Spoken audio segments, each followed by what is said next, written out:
नमस्कार, वंदे मातरम प्यारे साथियों। मैं विक्रम वर्मा आपका तहे दिल से स्वागत करता हूं आपके अपने YouTube channel online study with Vikram पर।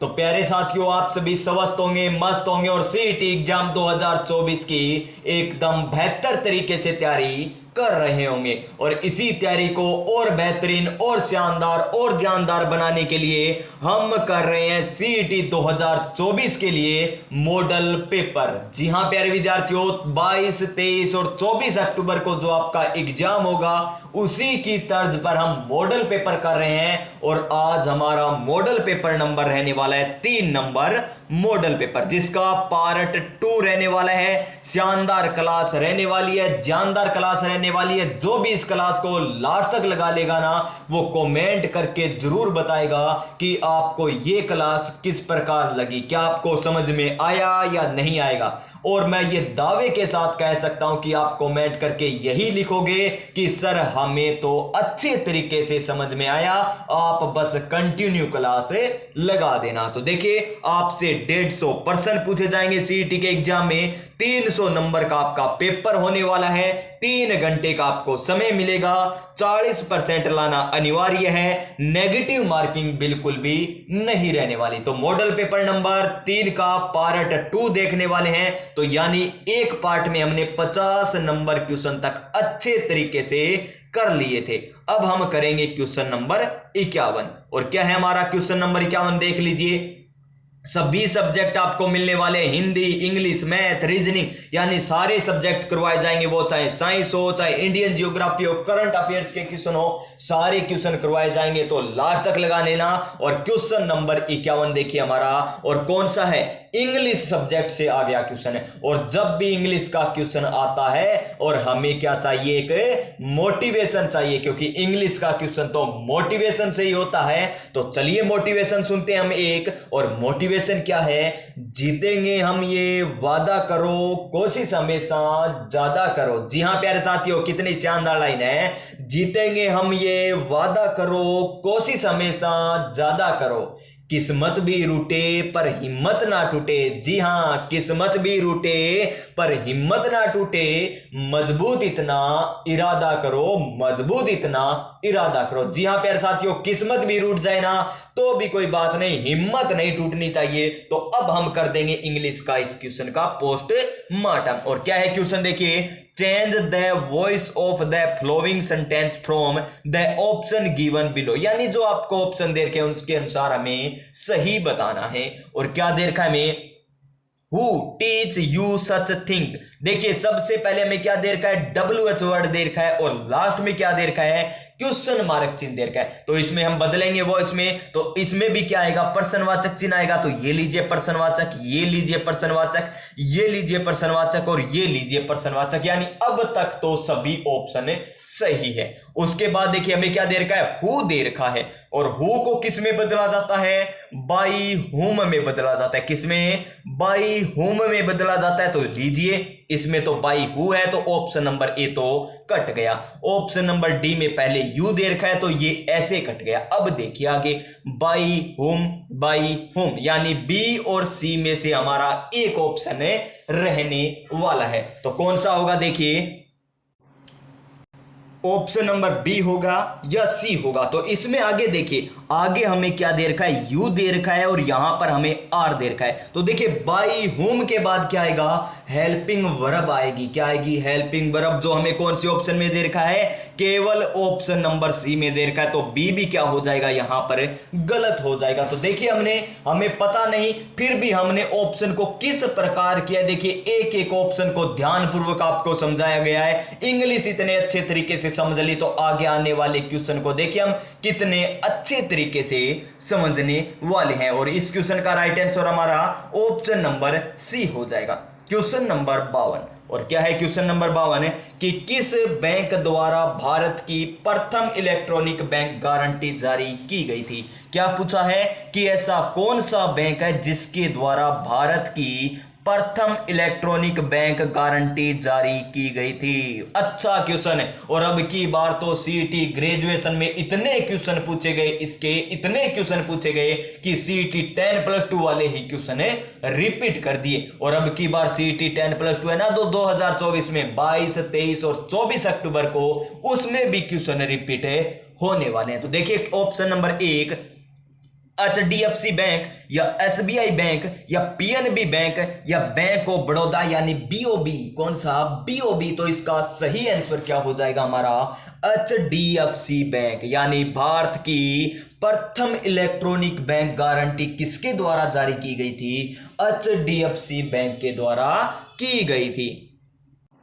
आगे देखिए क्या दे रखा है हमें, एसबीआई दे रखा है। ऑप्शन नंबर बी क्या दे रखा है हमें, एसबीआई दे रखा है। और एसबीआई क्या होता है, एसबीआई, और ये क्वेश्चन पूछा गया किसमें, सीईटी ग्रेजुएशन में। क्या पूछा गया आपको बता दूं मैं कि इंपीरियल बैंक के नाम से कौन से बैंक की स्थापना हुई थी? इंपीरियल बैंक के नाम से कौन से बैंक की स्थापना हुई? तो वो हुई थी एसबीआई बैंक की। किसकी? एसबीआई बैंक की हुई। और एक और क्वेश्चन क्या पूछा गया सीईटी ग्रेजुएशन की 4th शिफ्ट में, क्वेश्चन पूछा गया कि बैंकों का बैंक किसे कहा जाता है? क्या प्यारे साथियों, बैंकों का बैंक किसे कहा जाता है? तो किसको कहा जाता है? आरबीआई को कहा जाता है। किसको कहा जाता है बैंकों का बैंक? आरबीआई को कहा जाता है। और इस क्वेश्चन का राइट आंसर हमारा ऑप्शन नंबर ए हो जाएगा। क्या हो जाएगा? ऑप्शन नंबर ए। नेक्स्ट क्वेश्चन नंबर 53 देखिए, शानदार, जानदार और मजेदार क्वेश्चन। और ये तो हमारा मैथ का हो गया, और मैथ तो हमारी वैसे ही फेवरेट सब्जेक्ट है। तो देखिए क्या कह रहा है यहां पर, coat square theta minus cosec square theta क्या होगा? Coat square theta minus cosec square theta क्या होगा, ये हमको बताना है श्रीमान। तो देखिए सबसे पहले आपको क्या पता होना चाहिए कि कोट थीटा बराबर क्या होता है?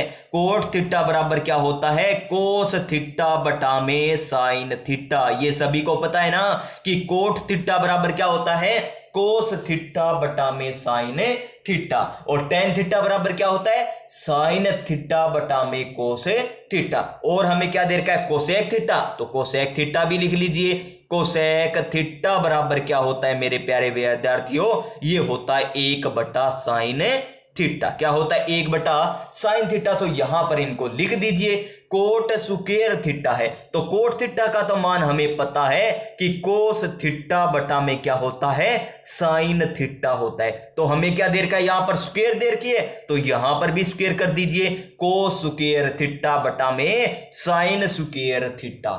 इतना समझ में आ गया? तो माइनस का निशान बीच में है, तो माइनस का निशान लगा दीजिए। और आगे देखिए यहां पर कोसेक थीटा बराबर क्या होता है? 1/साइन थीटा होता है। तो कोसेक स्क्वायर थीटा बराबर क्या हो जाएगा? 1 में साइन स्क्वायर थीटा। क्या हो जाएगा? 1 में साइन स्क्वायर थीटा हो जाएगा। इतना मुझे पता है सभी साथियों को समझ में आ गया होगा। तो चलिए आगे हम करते हैं इसी क्वेश्चन को। आगे किस प्रकार करेंगे? तो देखिए सबसे पहले आगे हम क्या करेंगे, इसका लघुत्तम समाप्रत्यय लेंगे। और कितना लेंगे? Sine square theta. ये आपको समझ में आ गया होगा। अगर नहीं आया तो चलिए मैं यहां पर आपको बता देता हूं। देखिए यहां से हम ये क्लीन कर लेते हैं, साफ कर लेते हैं, ताकि, क्योंकि ये तो मैंने आपको बता दिया। यहां पर आपको मैं बताता हूं किस प्रकार आता है एलसीएम। ये देखिए एक एक पॉइंट समझते हुए चलेंगे हम। एक एक पॉइंट कहते हैं ना उसको। जिस प्रकार होता है 1 में क्या होता है? 1/2 आपको दे दे प्लस में 3/4, इस प्रकार हो, या फिर इसे 2 ही लिख दे 3/2। तो एलसीएम क्या आता है हमारा? यहां पर 2 लेते हैं एलसीएम, और ऊपर क्या लिखते हैं? 1 प्लस में 3 लिखते हैं। करते हैं ना इस प्रकार। उसी प्रकार मैंने यहां पर किया है। साइन स्क्वायर थीटा और साइन स्क्वायर थीटा, यानी साइन स्क्वायर थीटा इसका आ जाएगा एलसीएम, यानी लघुत्तम समाप्रत्यय आ जाएगा। और यहां पर ऊपर क्या आ जाएगा? कोस स्क्वायर थीटा माइनस 1 आ जाएगा। क्या आ जाएगा? कोस स्क्वायर थीटा माइनस का 1 आ जाएगा।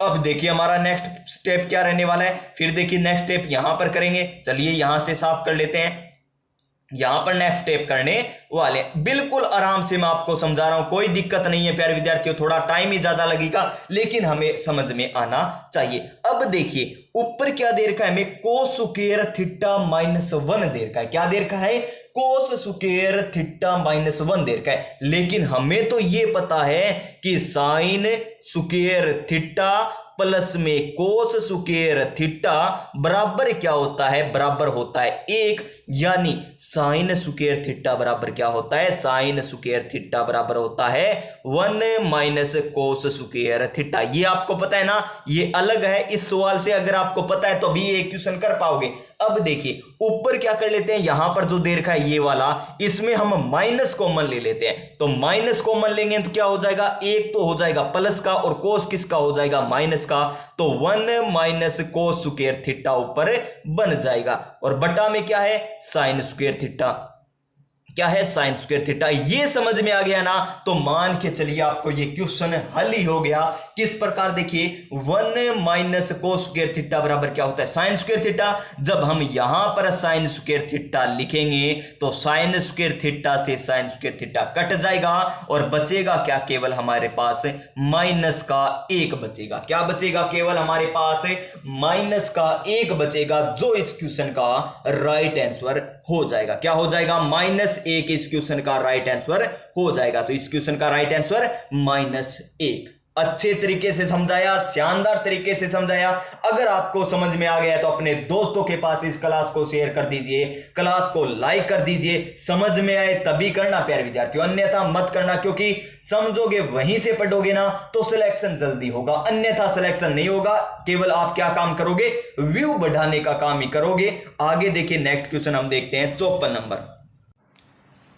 और 54 नंबर क्वेश्चन क्या है हमारा, एमएस वर्ड में किसका, कंप्यूटर का क्वेश्चन आ गया। और कंप्यूटर भी हम बड़े मजेदार तरीके से करते हैं कि एमएस वर्ड में जब पेज मार्जिन अलॉटर किए जाते हैं, यानी पेज मार्जिन अलॉटर किए जाते हैं, या जब टेक्स्ट करंट लाइन पर फिट नहीं हो पाता, यानी फिट नहीं बैठ रहा, किस पर, टेक्स्ट लाइन पर। किस प्रकार होती है, इस प्रकार हमारा डॉक्यूमेंट होता है, इसके अंदर इस प्रकार टेक्स्ट लाइनें होती है ना, इस प्रकार ही होती है। ये लीजिए, इसमें क्या है, कोई शब्द है वो फिट नहीं बैठ रहा है। जैसे आपने लिखा आपका नाम, जैसे मैं लिखता हूं विक्रम, VIK तक तो आ गया, आगे फिट नहीं बैठ रहा है, हमें तो लिखना है विक्रम। तो ऑटोमेटिक क्या होता है, यानी स्वतः ही नेक्स्ट लाइन में मूव कर जाता है। इस फीचर को हम क्या कहेंगे, ये हमको बताना है। क्या उसे वर्ड रेप कहेंगे, या वर्ड एंटर कहेंगे, या वर्ड फॉर्मेट कहेंगे, या वर्ड स्क्रॉल कहेंगे। तो इसका आंसर हमारा ऑप्शन नंबर ए हो जाएगा। क्या हो जाएगा, ऑप्शन नंबर ए इस क्वेश्चन का राइट आंसर। क्वेश्चन नंबर 55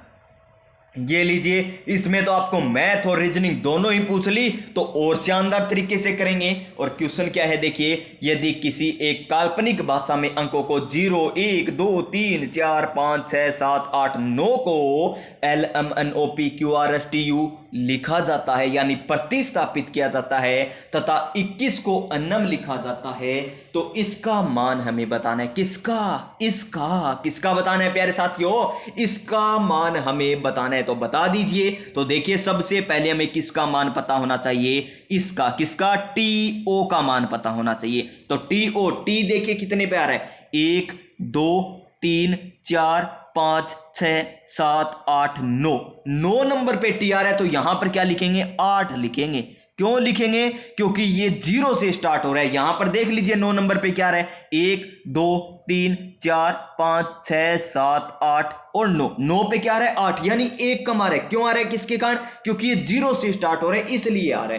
तो O कितने पे है, O हमें दे रखा है 1 नंबर 2 नंबर 3 नंबर और 4 नंबर। तो O पे क्या आ जाएगा, 3 आ जाएगा, यानी TO का मान हो जाएगा 83। TO का मान कितना हो जाएगा, 83 हो जाएगा। इसी प्रकार आप QR का मान ज्ञात कर लीजिए। Q कितने पे आ रहा है देखिए, 1 2 3 4 5 6 पे आ रहा है Q। तो 6 का क्या हो जाएगा, 6 का हो जाएगा 5, ये लीजिए 5।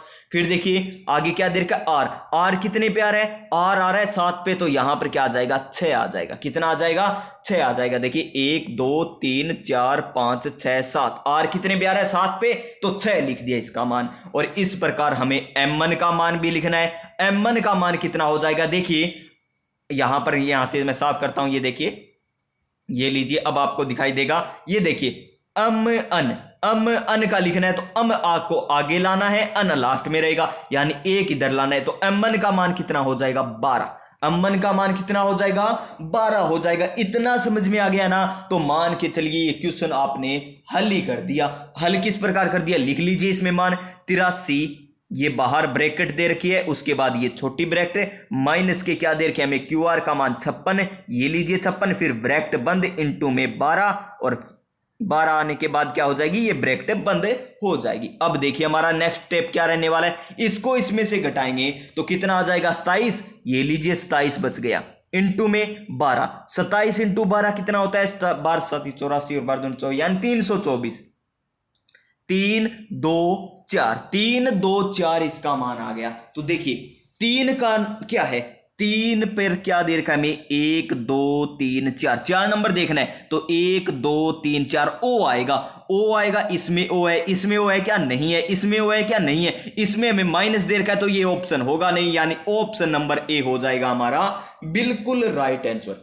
क्या हो जाएगा मेरे प्यारे साथियों इसका राइट आंसर? ऑप्शन नंबर ए हो जाएगा बिल्कुल सही आंसर। क्वेश्चन नंबर 56, और क्या है क्वेश्चन नंबर 56 है, निम्नलिखित में से किस विकल्प में भाववाचक संज्ञा युक्त शब्द है? देखिए कितनी शानदार बात कह रहा है ये, भाव, जिसमें भाव प्रकट हो, तो भाव किसमें प्रकट हो रहा है? क्या पहाड़ भाव का प्रकट कर रहा है? नहीं कर रहा मेरे प्यारे विद्यार्थियों। क्या मोहन कर रहा है? नहीं कर रहा। क्या गंगा या जयपुर कर रहा है? नहीं कर रहा। लेकिन बचपन में भाव प्रकट हो रहा है, और आपकी योग्यता में भी भाव प्रकट हो रहा है कि आपकी किस प्रकार की योग्यता है, आपका बचपन कैसा था, बचपन का। प्यारे विद्यार्थियों क्या नहीं भूलना, तो कमेंट करके भी बता देना। तो इसका राइट आंसर हमारा ऑप्शन नंबर डी हो जाएगा, जिसमें भाववाचक संज्ञा युक्त शब्द हमें दे रखे हैं, ऑप्शन नंबर डी। और प्यारे विद्यार्थियों मैं आपको बता देता हूं, 2 दिन आपकी क्लास किस कारण नहीं आई थी? 2 दिन मैंने आपको ये क्लास रिकॉर्ड की थी, दोनों दिन ये क्लास रिकॉर्ड की थी, लेकिन जहां से मैं ये क्लास बनाता हूं, एक्स रिकॉर्डर से बनाता हूं, आपको दिखाई दे रहा होगा ये देखिए, लेकिन इससे आवाज आई ही नहीं। मैंने 2 दिन आपके लिए क्लास बनाई, दोनों दिन ही क्लास में आवाज नहीं आई, इसलिए वो क्लास अपलोड नहीं हो पाई, और आज आपको क्लियर आवाज आ रही होगी। प्यारे विद्यार्थियों देखिए टेक्निकल प्रॉब्लम है, हो जाती है। मैंने 2 बार मेहनत की इसी क्लास में, आज तीसरी बार इस क्लास को रिकॉर्ड कर रहा हूं मैं। तो क्वेश्चन नंबर 57 देखिए कि अजमेर के अजय राज चौहान के पिता कौन थे? अजमेर के अजय राज चौहान के पिता कौन थे? तो कौन थे अजय राज चौहान के पिता? पृथ्वीराज प्रथम, option number D. Option number D हो जाएगा इसका बिल्कुल सही आंसर, क्वेश्चन नंबर 58। और ये टॉपिक आपको अच्छे तरीके से हस्तलिखित नोट्स के माध्यम से, ट्रिक के माध्यम से, मैप के माध्यम से, जलवायु, मृदा, एकीकरण, सारे टॉपिक करवा रखे हैं। अब तो हमारा क्या चल रहा है, मॉडल पेपर चल रहा है। तो चलिए इसको और देख लेते हैं। जलवायु टॉपिक से हमें एक क्वेश्चन पूछा गया है, तो जलवायु टॉपिक तो हमें मैप के माध्यम से समझना होगा थोड़ा सा। ये लीजिए रफली मैप बना लिया हमने, ये लगभग इसी प्रकार हो गया हमारा राजस्थान। तो ये है थानवेट के अनुसार E-A-D क्षेत्र। ऊपर वाला कौन सा है? ये है D-B-W वाला, ये D-A-W वाला, और नीचे जो बच गया ये है C-A-W। ये किसके अनुसार है? थानवेट के अनुसार। किसके अनुसार है? थानवेट के अनुसार। कोपेन ने किसके अनुसार वर्गीकरण किया था? वनस्पति के आधार पर किया था। टिवार्था ने वर्षा को आधार पर मानकर किया था। और कितने कितने भागों में बांटा है? कोपेन ने, थानवेट ने और टिवार्था ने 4 भागों में बांटा है। आपको पूरी क्लास व्याख्या सहित करवा रखी है, जाकर देखिए, ट्रिक के माध्यम से समझा रखा है। तो इसका राइट आंसर हमें क्या होगा? जैसलमेर बताना है तो जैसलमेर यहां पर आता है, तो E-A-D, ऑप्शन नंबर ए राइट आंसर क्या हो जाएगा? ऑप्शन नंबर ए राइट आंसर हो जाएगा। क्वेश्चन नंबर 59, राजस्थान का कौन सा जिला अति आर्द्र जलवायु? कौन सा अति आर्द्र? कौन सी जलवायु मेरे प्यारे विद्यार्थियों? अति आर्द्र जलवायु पूछा है, प्रदेश पूछा है, तो कौन सा हो जाएगा हमारा? हाड़ौती प्रदेश। कौन सा? हाड़ौती प्रदेश इसका सही आंसर हो जाएगा, जहां पर अति आर्द्र जलवायु पाई जाती है। लेकिन हमें तो यहां पर जिला पूछा है, तो क्या अजमेर आएगा, क्या कोटा आएगा, क्या जयपुर आएगा, क्या बीकानेर आएगा? इस शब्द से आपको पता ही चल रहा होगा कि हाड़ौती हाड़ौती प्रदेश में तो कोटा, बूंदी, बारा, झालावाड़ जिले आते हैं। तो इसका आंसर क्या हो जाएगा? कोटा हो जाएगा। क्या हो जाएगा? Kota, option number B. Hadoti प्रदेश में कौन कौन से आते हैं? कोटा, बूंदी, बारा, झालावाड़ आते हैं। तो ये इसका सही आंसर हो जाएगा। और मुकुंदरा की पहाड़ियां भी किसका हिस्सा है? हाड़ौती पठार का हिस्सा है। Question number 60।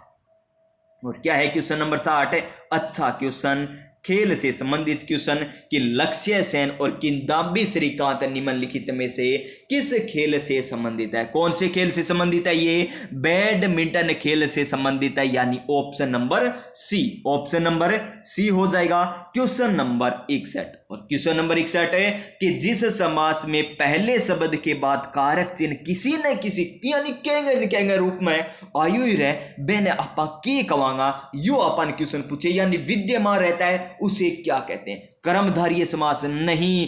कर्मधारय समास में तो विशेषता बताई जाती है कि आपकी आंखें तो कमल के समान है, कमल नयन, आपका मुख तो चंद्रमा के समान है, यानी चंद्रमुख। इसमें क्या बताई जाएगी? विशेषता बताई जाएगी। दवंद, दवंद में तो क्या होगा? युद्ध होगा, यानी दोनों पद क्या होते हैं? प्रधान होते हैं, इसमें युद्ध होता है।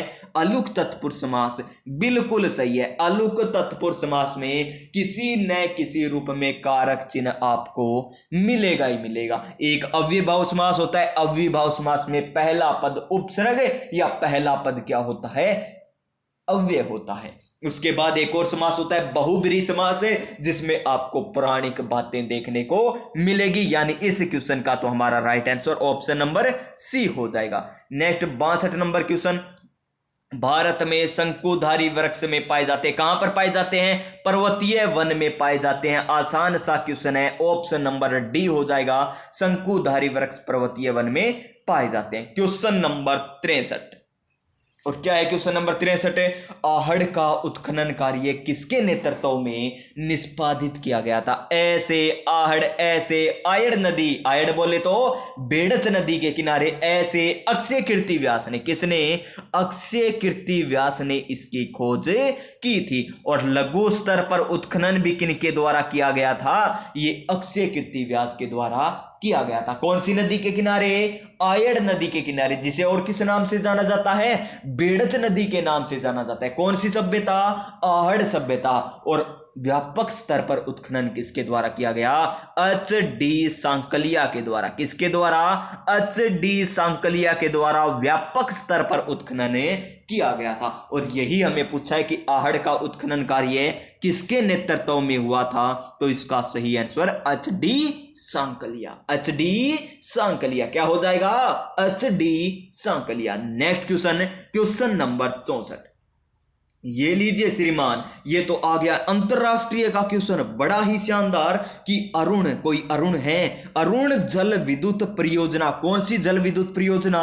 अरुण जल विद्युत परियोजना भारत एवं के सहयोग से का परिणाम है। यानी एक तो हमारा प्यारा सा भारत, प्यारा सा हिंदुस्तान, प्यारा सा इंडिया हो गया, प्यारा सा इंडिया हो गया, सारे जहां से अच्छा हिंदुस्तान हमारा, जहां पर अरुण जल विद्युत परियोजना चल रही है। और किसके सहयोग से? और कौन है साथ में? पास वाला पड़ोसी देश नेपाल। कौन सा? नेपाल। ऑप्शन नंबर बी हो जाएगा इसका बिल्कुल सही आंसर। क्या हो जाएगा? Option number B. Question number 65 देखिए, क्वेश्चन नंबर 65 क्या है हमारा?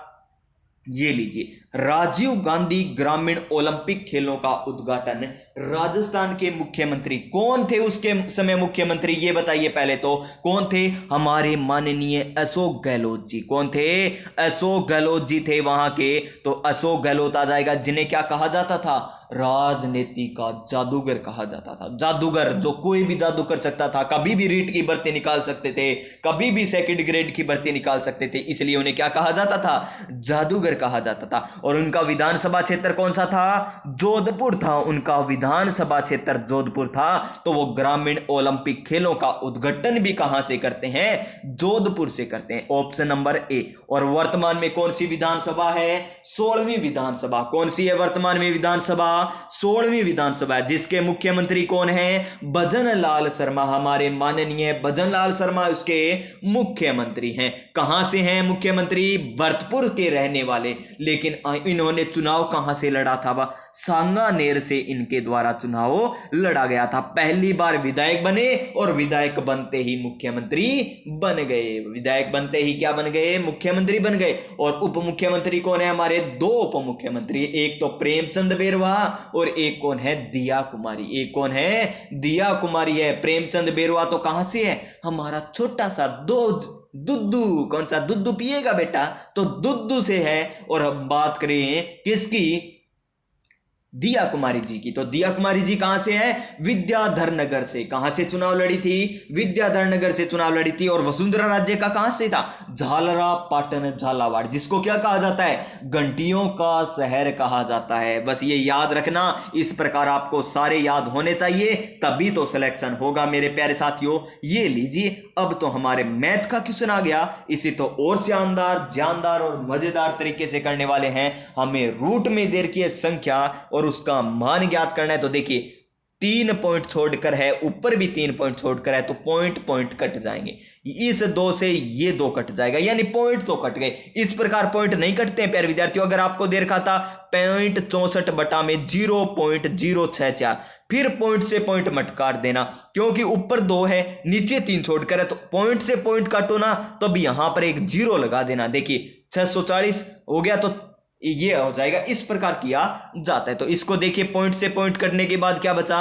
64। और 64 का रूट किसका होता है? 8 का। किसका? 8 का। 625 25 का होता है। इसी प्रकार 81 9 का और 484 22 का होता है। रूट हट गया। अब इसको हल की लीजिए, और हल करेंगे तो 2 से काटेंगे, 4 दूनी 8 और इसे काटेंगे 11, यानी 25 चौका 100 और 11 निमे 99, यानी 100 बटा 99 इसका राइट आंसर हो जाएगा, जो हमें दे रखा है ऑप्शन नंबर डी में। ऑप्शन नंबर डी इसका राइट आंसर हो जाएगा। क्या हो जाएगा? Option number D. Question number next देखिए, ये लीजिए, आपका क्वेश्चन आ गया।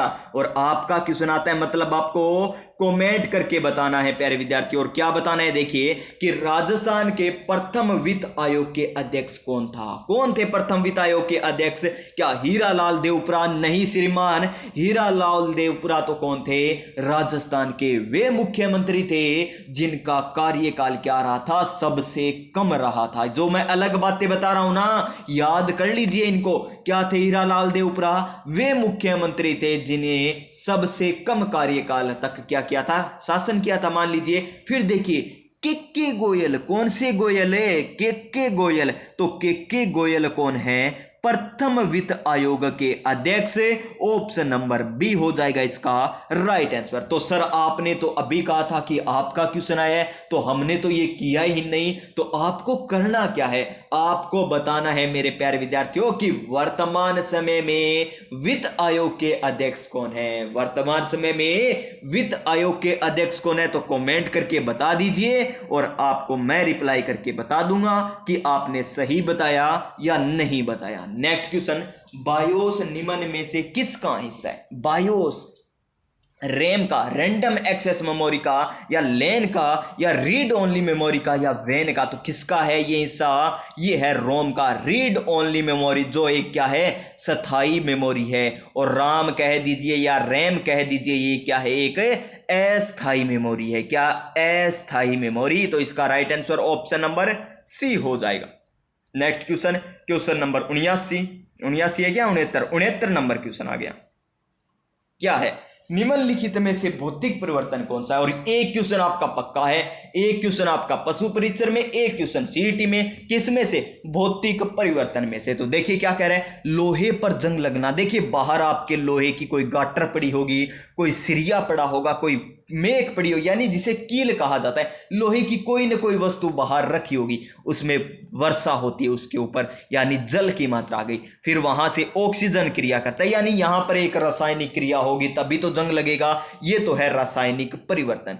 मैग्नीशियम रिबन का दहन, किसी का भी दहन हो रहा है ऑक्सीजन की उपस्थिति में होगा, तो यहां पर दहन आने की बात आ जाए, जलने की बात आ जाए, तो वहां पर क्या होता है? रासायनिक परिवर्तन होता है। तो ये भी क्या है? रासायनिक परिवर्तन। मोमबत्ती का जलना, देखिए मोमबत्ती का जलना ये तो क्या है, एक रासायनिक परिवर्तन है, और मोम का पिघलना, मोमबत्ती से मोम का पिघलना क्या है, एक भौतिक परिवर्तन। तो ये क्या हो गया, रासायनिक परिवर्तन। और बर्फ का पिघलना, बर्फ पिघलेगी तो पानी बनेगा, पानी जमेगा तो बर्फ बनेगी, यानी ये क्या हो गया, एक भौतिक परिवर्तन। उद्रोपातन कह दीजिए, वाष्पन कह दीजिए, यानी ये जो अवस्था परिवर्तन वाला खेल है ना, ये सारे क्या होते हैं, ये होते हैं भौतिक परिवर्तन। तो इसका राइट आंसर हमारा ऑप्शन नंबर डी हो जाएगा। क्वेश्चन नंबर 70, ये लीजिए क्वेश्चन नंबर 70 कि 36 घंटों में एक घड़ी की सुइयां कितनी बार मिलती है, कितनी बार मिलती है श्रीमान।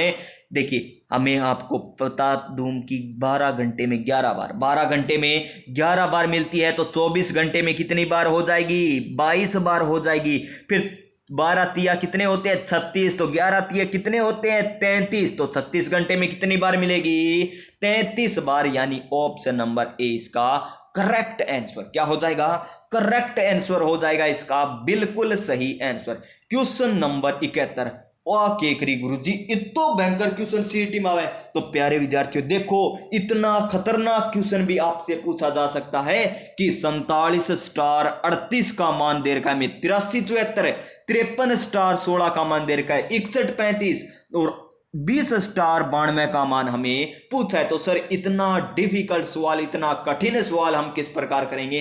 तो प्यारे विद्यार्थियों कोई मुश्किल सवाल नहीं, बिल्कुल आसान सवाल। किस प्रकार, देखिए 8 3 7 4 उल्टे क्रम में 8 3 7 4, फिर देखिए 6 1 3 5, 6 1 3 5, इसको कर दीजिए 2 9 0 2 दोनों 0 2, यानी ऑप्शन नंबर बी। ये क्या कह रहा है पता है ना आपको, कि दोनों यानी दोनों जना 0 2 0 0, तो जीरो बेरी रे, ये है ना राजस्थानी जीरो गीत है ना, जीरा गीत गाया जाता है कि जीरो की खेती न करने का संदेश देती है अपनी पत्नी देती है, किसको देती है, पति को संदेश देती है, और क्या कहती है, जीरो तो बेरी जीरो रे, जीरो तो क्या है, जीरो है, तो वो है दोनों 0 2, सब्जी बनाऊंगा 0 दे दो आप। तो इसका right answer option number B. Next question ये लीजिए 72 नंबर क्वेश्चन, अच्छा क्वेश्चन कि निम्नलिखित स्थिति में से ध्यान में रखते हुए हमें आंसर बताना है, और क्या बताना है, निर्गत किरण के बारे में क्या कहा जा सकता है। तो देखिए सबसे पहला प्रिज्म ए है, इसमें से सफेद प्रकाश गुजरा, तो ये किस में आ जाएगा, ये बाहर निकलेगा तो 7 किरणों में विबग्योर में आएगा, और ये वापिस इसमें जाकर प्रिज्म बी से टकराएगी तो एक वापिस एक किरण में आएगी, और इस किरण का रंग कैसा होगा, व्हाइट कलर यानी सफेद रंग की होगी। किस कलर की होगी, ये वापिस से सफेद, यानी सफेद प्रकाश गया था अंदर और बाहर भी सफेद प्रकाश आया। किस प्रकार आया, क्योंकि 2 प्रिज्म से गुजर गए, अगर एक ही होता तो क्या हो जाता, विबग्योर हो जाता, लेकिन 2 प्रिज्म है यानी सफेद प्रकाश इसका आंसर आ जाएगा। क्या आ जाएगा, सफेद प्रकाश इसका आंसर हो जाएगा। क्वेश्चन नंबर 73 एकीकरण का क्वेश्चन, कितनी बार एकीकरण टॉपिक करवा दिया ट्रिक के माध्यम से, एमपी से बस राजस्थान आई, तारीख क्या थी 18 25 18 30 15 26, ट्रिक के माध्यम से संपूर्ण टॉपिक, प्रीवियस ईयर क्वेश्चनों के माध्यम से संपूर्ण टॉपिक आपको करवा रखा है। और महीनों की ट्रिक क्या थी, मामा अम्मा मंजन करो, मामा अम्मा मंजन करो, और सन क्या थी 3 48 2 49 1 50 1 56, और उसके प्रधानमंत्री कौन थे, शोभा के गले में मणिक का हीरा, उद्घाटनकर्ता कौन थे, गोड गोड की जय बोलो। ये लीजिए एकीकरण टॉपिक आपको करा दिया। तो देखिए एकीकरण कितने चरणों में पूरा हुआ था, तो एकीकरण हमें क्या करना है, एक करना है, लोगों को क्या करना है, एक करना है, यानी सभी लोगों का एक करना है, यानी साथ लाने पड़ेंगे लोग, तो लोगों को क्या करना होगा, सभी को साथ करना होगा, तभी तो एकीकरण हो पाएगा। यानी कितने चरणों में हुआ श्रीमान, 7 चरणों में हुआ, तो ऑप्शन नंबर सी हो जाएगा इसका बिल्कुल सही आंसर। क्वेश्चन नंबर 74 ये लीजिए प्यारे साथियों, इंग्लिश का क्वेश्चन आ गया, और इंग्लिश का क्वेश्चन आ जाए तो हमें मोटिवेशन की जरूरत पड़ती है। तो मोटिवेशन लीजिए प्यारे विद्यार्थियों, एक है कि रख हौसला वो मंजर भी आएगा, प्यासे के पास चलकर समंदर भी आएगा। थक कर ना बैठे मंजिल के मुसाफिर, मंजिल भी मिलेगी और मंजिल पाने का मजा भी आएगा। तो देखिए, choose the correct tense of the verb given in the bracket, यानी ब्रैकेट में आपको वर्ब दे रखी है और आपको बताना है ये सही कौन सी आएगी यहां पर। तो देखिए, do you speak English, do you speak English, क्या स्पोक आएगा इसकी जगह, या स्पोकन आएगा, या स्पीक आएगा, या स्पीकिंग आएगा? तो इसकी जगह आ जाएगा स्पीक।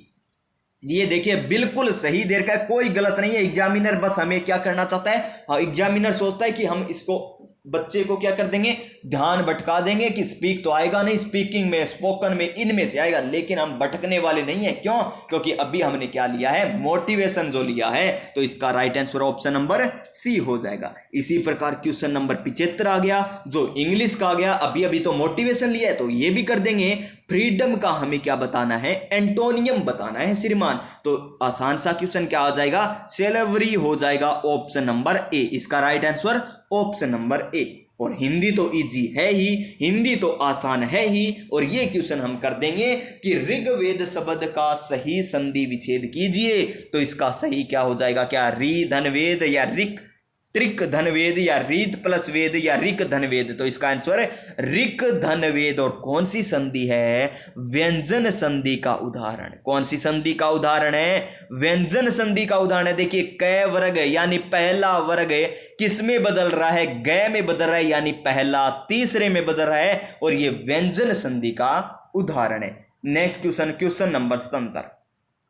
ये लीजिए क्वेश्चन नंबर 77 कि अधिकांश रोगजनक जीव को जो अतिसार का कारण बनते हैं वे संचारित होते हैं बूंदों से, मलमौखिक मार्ग से, कीड़े के काटने से, या पशु का व्यक्ति से संपर्क से। तो अतिसार रोग किससे होता है, मलमौखिक मार्ग से। Option number B is right answer. Option number B बोले तो प्यारे विद्यार्थियों, ऑप्शन नंबर बी, मलमौखिक मार्ग से अतिसार क्या होता है, अतिसार रोग बढ़ता है या संचारित होता है। नेक्स्ट क्वेश्चन, क्वेश्चन नंबर 78 और आपके लिए अच्छा क्वेश्चन, चिंटी के पर लगना।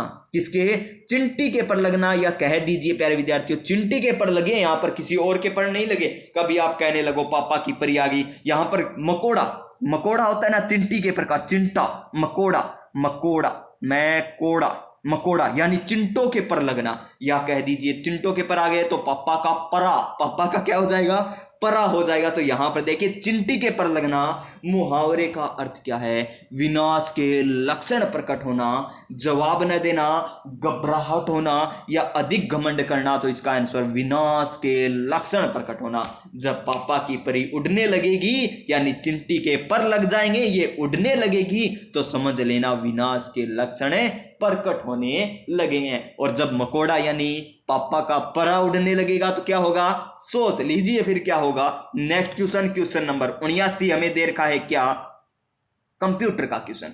और क्या है कंप्यूटर, निम्नलिखित में से कौन सा अनुभाग स्लाइड लेआउट में मौजूद नहीं है, टाइटल्स, चार्ट्स, लीड्स, या एनिमेशन? आराम से कर दीजिए animation, option number D, enemies help, option number D हो जाएगा इसका right answer. Question number 80 math का क्वेश्चन, बड़े ही शानदार तरीके से करने वाले हैं। तो देख लीजिए, एक आदमी है, और आदमी कौन है, आप।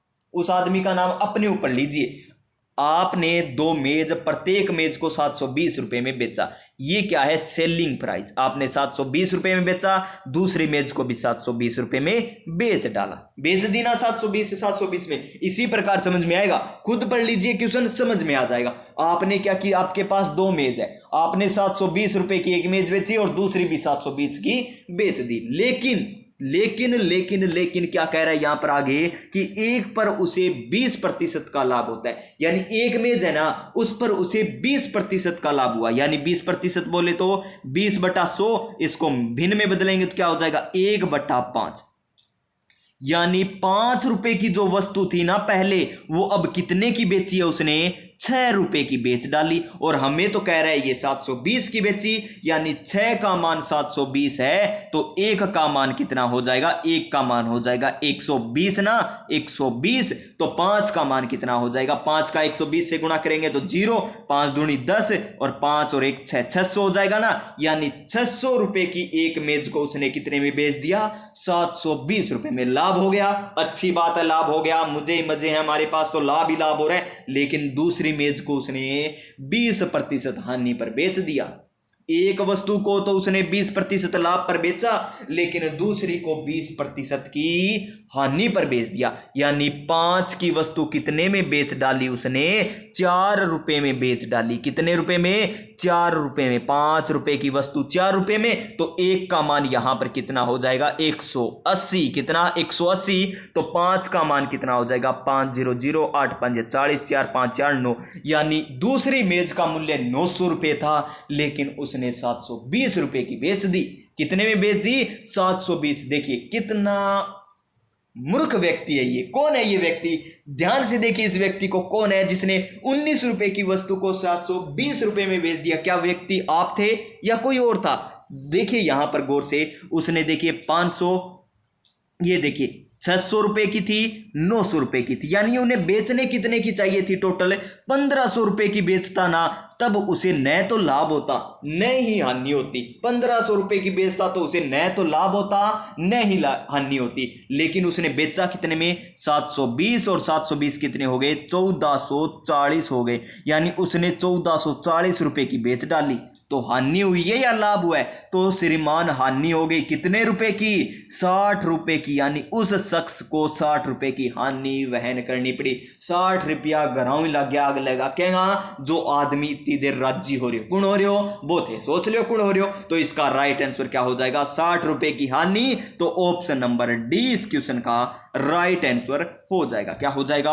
Option number D. Question number next है, नदी जिसे पश्चिम बंगाल, और पश्चिम बंगाल में कौन है? हमारी दीदी ममता बनर्जी। तो यहां पर पश्चिम बंगाल का शौक वो किसको मानती है? कि ओ सानो घटिया आदमी, ऐसो आदमी कोई है ही कोनी, यानी सारा दिन वार प्रतिराप करती रहती है, ये आदमी ऐसा है, ये शख्स ऐसा है, इसने कुछ काम नहीं किया, इसे मेरी परियोजना जो योजना है उसको रोक दी। पश्चिम बंगाल में दीदी है, तो किसको कहती है वो? दामोदर दास मोदी। किसको कहती है? नरेंद्र मोदी को, यानी दामोदर हो जाएगा पश्चिम बंगाल का शोक। कौन हो जाएगा? पश्चिम बंगाल का शोक है दामोदर हो जाएगा। Next question, question number 82, math का क्वेश्चन अच्छे तरीके से करेंगे। देखिए क्या दे रखा है हमें? दो लंबवर्तीय बेलनों की त्रिज्या का अनुपात, त्रिज्या R1 और R2 का मान दे दिया, तथा ऊंचाई H1 और H2 दे दी, H1 और H2 दे दी। और हमें क्या पूछा है? बेलन का वक्र पृष्ठीय क्षेत्रफल तथा आयतन का अनुपात बताना है। तो देख लीजिए किस प्रकार करेंगे। वक्र पृष्ठीय क्षेत्रफल क्या होता है? 2πr(h) होता है, और हमें इन अनुपात ज्ञात करना है। तो R1 का H1 का अनुपात यहां पर लगा लीजिए बीच में, तो 2πr2 अनुपात H2 आ जाएगा, ये होगा। अब मान से रख लीजिए, 2π से 2π तो कट जाएगा। R1 का मान कितना है? 2, H1 का मान कितना है? 5, बीच में अनुपात का निशान। R2 का मान 3 दे रखा है, H2 का मान हमें कितना दे रखा है? H2 का मान 4 दे रखा है, तो 2 दूनी 4 हो जाएंगे, यानी 5:6 आ जाएगा। किसका? क्षेत्रफल का अनुपात। तो क्षेत्रफल का इन दोनों का क्या आ जाएगा? वक्र पृष्ठीय का 5:6, जो किसमें दे रखा है? में केवल और केवल ऑप्शन नंबर ए में दे रखा है। चलिए आपको आयतन भी बता देता हूं। इसका राइट आंसर तो ऑप्शन नंबर ए हो गया, लेकिन फिर भी आपको आगे बता देता हूं। आगे क्या हमें आयतन, आयतन क्या होता है? πr² होता है। अनुपात ज्ञात करना है, तो πr²h, यहां पर 2 आ जाएगा, ये 2 आ जाएगी, ये 1 हो जाएगा, ये 1, तो पाई से पाई कट गया। R1 की स्क्वायर यानी 2 की स्क्वायर कितनी होती है? 4 होती है। R1 यही है ना। फिर देखिए H1, H का मान कितना? 5 देर का, ये लीजिए 5 आ गया। क्या हुआ? 5 आ गया, अनुपात आ गया। फिर अनुपात R2 का मान कितना देर का? 3, 3 की स्क्वायर कितनी? 9, इंटू में H2 का मान कितना? 4, तो 4, 4 से 4 कट गए, यानी 5:9 बचेगा। ये लीजिए 5:9। देखिए आयतन के सूत्र याद होने चाहिए, वक्र पृष्ठीय क्षेत्रफल याद होना चाहिए। क्या है वक्र पृष्ठीय क्षेत्रफल? तो 2πr(h), और ये होता है πr²h होता है। ऑप्शन नंबर ए हो जाएगा बिल्कुल सही आंसर। क्वेश्चन नंबर 83, क्या है, किसी कॉलम के आइटम्स को कुछ अनुक्रम यानी क्रम में, सीक्वेंस में या ऑर्डर में व्यवस्थित करने पर प्रक्रिया को क्या कहेंगे, तो उस प्रक्रिया को क्या कह देंगे श्रीमान, उसको कह दिया जाएगा सॉर्टिंग। क्या कह दिया जाएगा, सॉर्टिंग। ऑप्शन नंबर सी ऐसे होता है, ऑप्शन नंबर सी हो जाएगा इसका बिल्कुल सही आंसर। ये बिल्कुल ही आसान क्वेश्चन दे दिया हमें तो। हेक्साडेसिमल संख्या प्रणाली में आधार का मान क्या होता है, हेक्साडेसिमल 16 हो जाएगा, option number D, option number D. Question number 85 क्या कह रहा है, क्वेश्चन नंबर 85 में कि एक दर्पण में किसी वस्तु का एक्स का, कोई वस्तु एक्स है और उसका प्रतिबिंब उल्टा और वस्तु से बड़ा बनता है तो दर्पण की प्रकृति क्या होगी, क्या वो समतल दर्पण है, क्या वो अवतल दर्पण है, क्या वो उत्तल दर्पण है, या वो परवलयिक दर्पण है। तो वो किस प्रकार का दर्पण है, अवतल दर्पण है, ऑप्शन नंबर बी बिल्कुल सही आंसर। क्वेश्चन नंबर 86 ये लीजिए, क्वेश्चन नंबर 86 क्या है, क्वेश्चन नंबर 86 असत्य कथन का चयन कीजिए। तो ग्रेफाइट की परतीय संरचना होती है, बिल्कुल सही है, और कार्बन का अपर रूप होता है। ग्रेफाइट में विस्थानीकृत इलेक्ट्रॉन होते हैं जिसके कारण धारा का क्या होता है, इसमें प्रवाह होता है। ये बात भी बिल्कुल सही दे रखी है। ग्रेफाइट को एक स्नेक के रूप में प्रयुक्त किया जा सकता है, बिल्कुल सही है। ग्रेफाइट विद्युत का प्रवाहित नहीं होती, तो होती है, अभी तो हमने किया था कि इसमें विस्थानीकृत क्या होते हैं, इलेक्ट्रॉन, तो इसमें क्या होगी, विद्युत का प्रवाह होता है। तो ऑप्शन नंबर डी क्या दे रखा है, में गलत दे रखा है। पेंसिल है ना आपके पास, पेंसिल को कभी भी पलक में मत देना बटन दाबने के बाद, क्यों, दोनों तरफ सुली हुई ना हो, अगर दोगे तो करंट आ जाएगा प्यारे विद्यार्थियों, और ये आपको जान भी ले सकता है, कौन, ग्रेफाइट। क्वेश्चन नंबर 87 और क्या है क्वेश्चन नंबर 87, ये इंपॉर्टेंट क्वेश्चन बन गया। ये तो करंट का था, लेकिन अब इंपॉर्टेंट क्वेश्चन किस प्रकार बनेगा, देखिए इसको किस प्रकार करते हैं हम। ये देखिए यहां पर आपको पूछा जाएगा, स्नो टाइगर के नाम से किसे जाना जाता है जिन्हें 1977 में कंचनजंगा फतेह करने वाला प्रथम व्यक्ति, प्रथम भारतीय भी था, और इनके हाल ही में क्या हो गई है, मृत्यु हो गई है। तो कौन है वो, colonel Premchand, option number A. जिस प्रकार टाइगर मैन के नाम से किसे जाना जाता है, कैलाश सांखला को, उसी प्रकार स्नो टाइगर के नाम से किन्हें जाना जाता है, कर्नल प्रेमचंद को जाना जाता है। क्वेश्चन नंबर 88 क्या है, निम्नलिखित में से किस विकल्प में सभी शब्द अशुद्ध है, अशुद्ध देर के, कांति पहला तो अशुद्ध हो गया, करती ये भी अशुद्ध हो गया, के कई ये भी अशुद्ध हो गया, यानी ऑप्शन नंबर ए, कोई मुश्किल नहीं है, ऑप्शन नंबर ए हो जाएगा इसका बिल्कुल सही आंसर। क्वेश्चन नंबर 89 और क्या है क्वेश्चन नंबर 89, यदि अम संख्याओं का औसत n स्क्वायर है, अम संख्याओं का औसत n स्क्वायर, तो योग कितना हो जाएगा इनका, अम n स्क्वायर हो जाएगा। इसी प्रकार देखिए, इसी तरह अन्य संख्याओं का औसत अम स्क्वायर है, तो इनका योग क्या हो जाएगा, अम स्क्वायर n हो जाएगा। तो हमें क्या ज्ञात करना है, अम प्लस n संख्याओं का औसत है, तो क्या होगा, अम प्लस n संख्याओं का औसत होगा राशियों का योग बटा में नहीं, राशियों की योग बटा में राशियों की संख्या कितनी है, अम प्लस में n है। तो देखिए ऊपर क्या आ जाएगा, अमन कॉमन लीजिए और ऊपर बचेगा अम प्लस में n बटा में अम प्लस में, ये बराबर का निशान है, अम प्लस में n। तो अम प्लस अन से अम प्लस अन कट जाएगा, तो अमन इसका सही आंसर आ जाएगा। क्या आ जाएगा, अम अन, जो हमें किस में दे रखा है, ऑप्शन नंबर सी में दे रखा है, ऑप्शन नंबर सी में दे रखा है।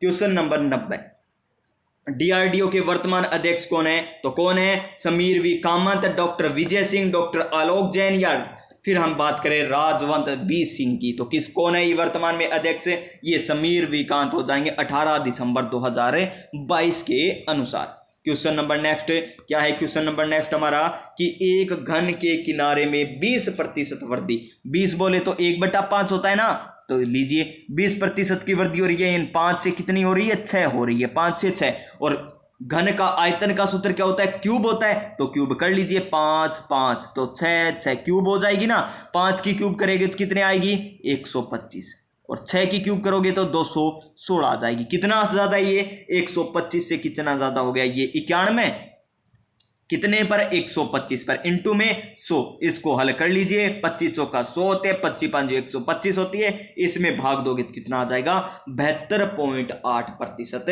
आंसर आ जाएगा हमारा, ऑप्शन नंबर सी, 72.8 इसका आंसर आ जाएगा। क्वेश्चन नंबर 92, अमर शाही किसका नाम है, अमर शाही जुत्ती है, आभूषण है, मिट्टी का बर्तन है या पगड़ी है? तो अमर शाही एक प्रकार की पगड़ी है। क्या है? एक प्रकार की पगड़ी। ऑप्शन नंबर डी होगा बिल्कुल सही आंसर।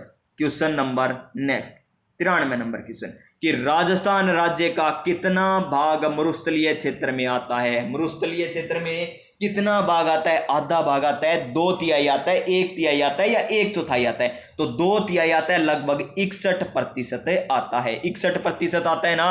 और जनसंख्या 40% जनसंख्या निवास करती है। क्वेश्चन नंबर नेक्स्ट 93 का right answer option number B. विषम को छांटिए। विषम, टका, रूबल, रियाद, रियाल। तो रियाद तो है राजधानी और टक्का, रूबल, रियाल ये सब क्या है? रुपये के प्रकार हैं। तो ऑप्शन नंबर डी हो जाएगा। करेंसी है ये। तो ऑप्शन नंबर डी नहीं, ऑप्शन नंबर सी हो जाएगा इस क्वेश्चन का राइट आंसर। रियाद जो हमें क्या दे रही है? राजधानी। Next question 95 number question. Mewar के किस महाराणा के समय राजमहल में चित्तौरों की आवरी, कौन सी? चित्तौरों की ओवरी नाम से कला विद्यालय की स्थापित किया गया था? महाराणा प्रताप, महाराणा अमर सिंह, महाराणा जगत सिंह प्रथम या महाराणा जय सिंह? तो इसका आंसर महाराणा जगत सिंह प्रथम राइट आंसर हो जाएगा। क्या हो जाएगा? Maharana Jagat Singh, option number C right answer हो जाएगा। और इन्हें क्या कहा जाता है? मेवाड़ चित्रकला शैली का स्वर्णकाल भी किसके शासनकाल में था? वो था महाराणा जगत सिंह प्रथम के समय। किसके समय? महाराणा जगत सिंह प्रथम के समय था। क्वेश्चन नंबर 96 ये लीजिए। ये आपको बताया था, अभी आपको बताया था थोड़ी देर पहले कि राजस्थान के किस भौतिक प्रदेश में मुकुंदरा की पहाड़ियां स्थित है? मुकुंदरा की पहाड़ियां क्या उत्तरी अरावली में है, क्या मध्य अरावली में है, या दक्षिणी अरावली में है, या फिर हाड़ौती पठार में है? तो कौन से पठार में? हाड़ौती पठार में मुकुंदरा की पहाड़ियां देखने को मिलेगी। हाड़ौती, कोटा और झालावाड़ में ये आपको देखने को मिलेगी। क्वेश्चन नंबर 97 इंग्लिश का क्वेश्चन आ गया। तो मोटिवेशन चाहिए। और मोटिवेशन क्या है? मोटिवेशन है प्यारे विद्यार्थियों कि वक्त से लड़कर जो नसीब बदल दे, इंसान वही जो अपनी तकदीर बदल दे।